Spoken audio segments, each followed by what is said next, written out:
বাংলাদেশ দল এই মুহূর্তে আপনারা সবাই জানেন যে টানা 4টা বাইলেটারাল টি-20 সিরিজে জয়ের পরে Sri Lanka, Pakistan and then Netherlands and finally আফগানিস্তানের বিপক্ষে টি-20 সিরিজ জয়ের পরে টানা 5ম টি-20 সিরিজ জেতার অপেক্ষায় রয়েছে এবং সেই মিশনের প্রথম ম্যাচ আগামীকাল সন্ধ্যায় অনুষ্ঠিত হবে চট্টগ্রামে। দল চট্টগ্রামে, বাংলাদেশ দলের প্রতিপক্ষ একই শহরে খুব স্বাভাবিকভাবেই, তবে সবকিছু ছাপিয়ে দলের মধ্যে ড্রেসিং রুমে এবং কোচিং স্টাফদের মধ্যে যেই সিন্ডিকেট দল নির্বাচনের ক্ষেত্রে যে ধরনের নগ্ন হস্তক্ষেপ, সেটা একটা গুমোট পরিবেশ তৈরি করেছে চট্টগ্রামের রেডিসন ব্লুতে।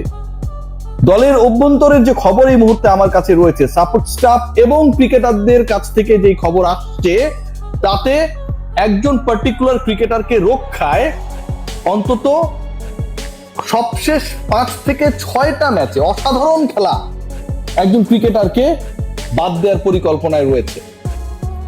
বাংলাদেশ দলের 11 নিয়ে যেই ধরনের রাজনীতি হচ্ছে, পলিটিক্স হচ্ছে, এই মুহূর্তে বিএনপি, জামায়াত ইসলামী কিংবা এনসিপির মধ্যেও সেরকম কোনো পলিটিক্স বিদ্যমান নেই।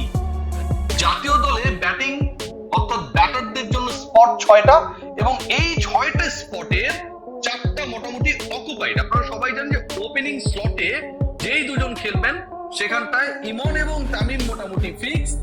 এরপরে নাম্বার 3 তে Liton Kumar Das, he is the captain, এবং ইনজুরির পর তিনি স্কোয়াডে ফিরেছেন। একাদশে থাকবেন, খেলবেন, ক্যাপ্টেন্সি করবেন, খুবই স্বাভাবিক। নাম্বার 4 নিয়ে যে আলোচনা, সেটা হচ্ছে সাইফকে সেই জায়গাটায় খেলানো যায় কি না।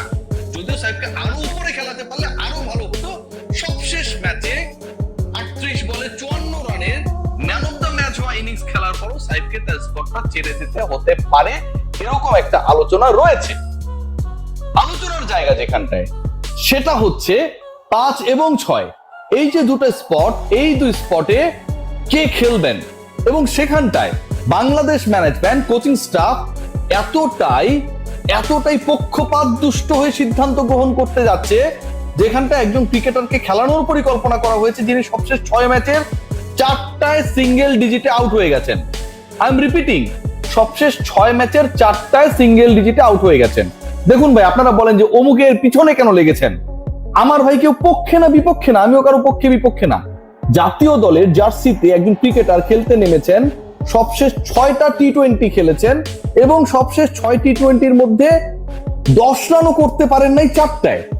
সেই ক্রিকেটারের সমালোচনা করা অথবা তার পরিবর্তে যে ভালো খেলেছিল তাকে দলভুক্ত করার দাবি জানানোটা নিশ্চয়ই অযৌক্তিক না? সো বাংলাদেশ ম্যানেজমেন্টের এই মুহূর্তে সিদ্ধান্ত গ্রহণকারী যারা, তাদের যে প্ল্যান, তারা সবশেষ 6 ম্যাচের 4টায় সিঙ্গেল ডিজিটে আউট হওয়া এবং ওই ক্রিকেটার সবশেষ 6 ম্যাচে রান করতেই পেরেছে 66, 11 এভারেজে রান করা সেই ক্রিকেটারকে খেলাতে চায়। কাকে বাদ দিয়ে কাকে খেলাতে চায় সেই আলোচনায় আসছে। ইন্টারেস্টিং পার্টটা শুনুন। এবং সেই ক্রিকেটারের strike rate, we are discussing about the টি-20 cricket, টি-20 format, যেখানটা সবশেষ 4টা বাইলেটারাল সিরিজে বাংলাদেশ জয় পেয়েছে। সেই সিরিজের পরে 5ম, 5th সিরিজে যেখানটায় রান হবে, যেখানটায় বাংলাদেশের best wicket, best curator Zahid Reza বাদু তৈরি করে ফেলেছেন অলরেডি, সেখানটায় 108 স্ট্রাইক রেটের একজন ক্রিকেটারকে খেলানোর জন্য লোকাল এক কোচের তোড়জোড় কল্পনাতীত। বাদ দেওয়ার পরিকল্পনায় যাকে রাখা হয়েছে, এটা আপনাদের অবাক লাগবে যে যেই ক্রিকেটারকে সবশেষ 6 ম্যাচের 4টায় সিঙ্গেল ডিজিট আউট হয়েছেন, যার এভারেজ 11, যার স্ট্রাইক রেট 108, তাকে খেলিয়ে বাদ দেওয়ার পরিকল্পনা করা হচ্ছে এমন একজনকে যার স্ট্রাইক রেট ওই সমান সংখ্যক টি-20 ইনিংসে কত জানেন? 141, 141 স্ট্রাইক রেটের একজন ক্রিকেটারকে বাদ দিয়ে 108 স্ট্রাইক রেটের একজনকে খেলানোর প্ল্যান করা হচ্ছে। একজন লোকাল কোচের একক চাহিদায়, একক সিদ্ধান্তে সেই চেষ্টাটা চলছে, এই নোংরামিটা চলছে, এই সিন্ডিকেট বাজিটা চলছে ড্রেসিং রুমে। এবং সেই ক্রিকেটার যাকে বাদ দেওয়ার পরিকল্পনা করা হচ্ছে এবং যাকে খেলানোর পরিকল্পনা করা হচ্ছে, তার যখন এভারেজ, মানে প্রত্যেক ম্যাচে রান করার পর 11, যাকে বাদ দেওয়ার পরিকল্পনা করা হচ্ছে তার প্রত্যেক ম্যাচে, মানে এভারেজ রান সবশেষ 6 ম্যাচে তিনি 5টায় অপরাজিত, তার এভারেজ হচ্ছে 114 স্ট্রাইক রেটের একজন ক্রিকেটারের পরিবর্তে 114 এভারেজের ক্রিকেটারের পরিবর্তে 11 এভারেজের ক্রিকেটারকে খেলানোর পরিকল্পনা করা হচ্ছে।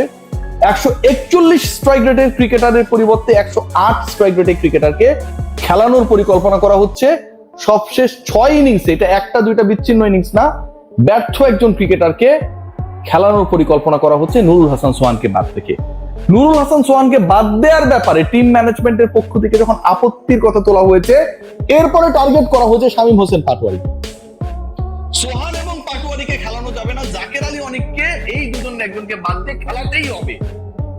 এই যে একটা হস্তক্ষেপ চলছে জাতীয় দলে, পারফরমেন্স এখানে গুরুত্বপূর্ণ না, কে কার কাছের, কে কার কোরামের, কে কার ফ্র্যাঞ্চাইজি ক্রিকেটে খেলেছিল কোন দলের হয়ে, সেটা যখন গুরুত্বপূর্ণ হয়ে যায় তখন এই বাংলাদেশ দলকে নিয়ে প্রাউড করার জায়গাটা দিনে দিনে হারিয়ে যায়। 141 স্ট্রাইক রেট সবশেষ 6 ম্যাচে, 114 এভারেজ সবশেষ 6 ম্যাচে, তাকে ড্রপ করার পরিকল্পনা করা হয় 108 স্ট্রাইক রেট 11 এভারেজ একজন ক্রিকেটারের জন্য। সেম শামীম হোসেন পাটোয়ারি হয়তো জিরোতে অনেক সময় আউট হয়ে যায়, কিন্তু যেদিন খেলেন সেদিন সম্ভাবনা জায়গা। শামীম পাটোয়ারি, জাকের আলী অনিক, চোখ বন্ধ করে চিন্তা করুন তো who is the better right now? Definitely Shamim Hossain Patwari. Zaker Ali অনিকের জন্য এই যে ভালোবাসা, আমি অনেককে ছোট করছি না, ফর্ম নেই ভাই, তোমাকে 11-এ থাকতে হলে অন্য কারো থেকে এগিয়ে থাকতে হবে অ্যাকর্ডিং টু দ্য পারফরম্যান্স। কেউ এগিয়ে থাকলে সেটা ফেয়ার সুযোগ তাকে দিতে হবে। সেই লজিকে বাংলাদেশ দল যেতে চায় না।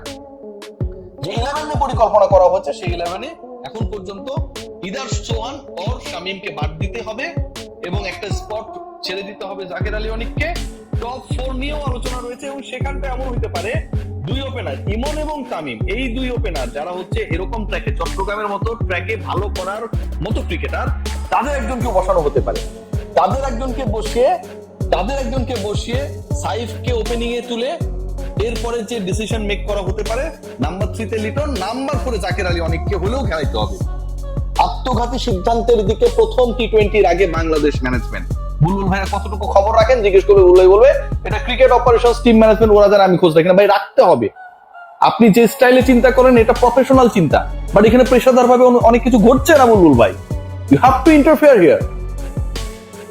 5 জন বোলারকে খেলানো হবে, নো ডাউট অ্যাবাউট দ্যাট। এবং সেই পার্টিকুলার 5 জন বোলারের মধ্যে যতটুকু জানা যাচ্ছে যে নাসুম আহমেদের এবং শাক মেহেদির সাথে রিশাদ হোসেনকে খেলানো হবে কি হবে না, এটা একটা আলোচনার বিষয়। অথবা রিশাদকে খেলানো হবেই, শাক মেহেদি অর নাসুম আহমেদ এই দুজনের একজনকে খেলানো হবে। রিশাদের পারফরমেন্স ভালো, একই প্রতিপক্ষে বিপক্ষে 3 জন পেসার খেলানোর ব্যাপারে আলোচনা রয়েছে। সেই জায়গাটায় মুস্তাফিজের সাথে তাসকিন আহমেদকে হয়তো আমরা দেখবো এবং তানজিম সাকিব, এই ট্রায়োকে পেস অ্যাটাকে দেখতে পাওয়ার সম্ভাবনা খুব high. But end of the day 141 strike rate, 114 এভারেজের ক্রিকেটারকে ড্রপ করে আপনি যখন পরিকল্পনা করবেন টু অ্যালাউ আ ক্রিকেটার 11-এ, যেই ক্রিকেটারের গড় 11 এবং স্ট্রাইক রেট 108, তখন বাংলাদেশের ড্রেসিং রুমের আর্টিএস সিনারিওটাই আপনার সামনে চলে আসবে। এই পলিটিক্সটা রাইট নাও আমার এই কন্টেন্ট আপলোড হওয়ার পরই অফ হওয়া দরকার। সবার আগে বাংলাদেশ ফার্স্ট।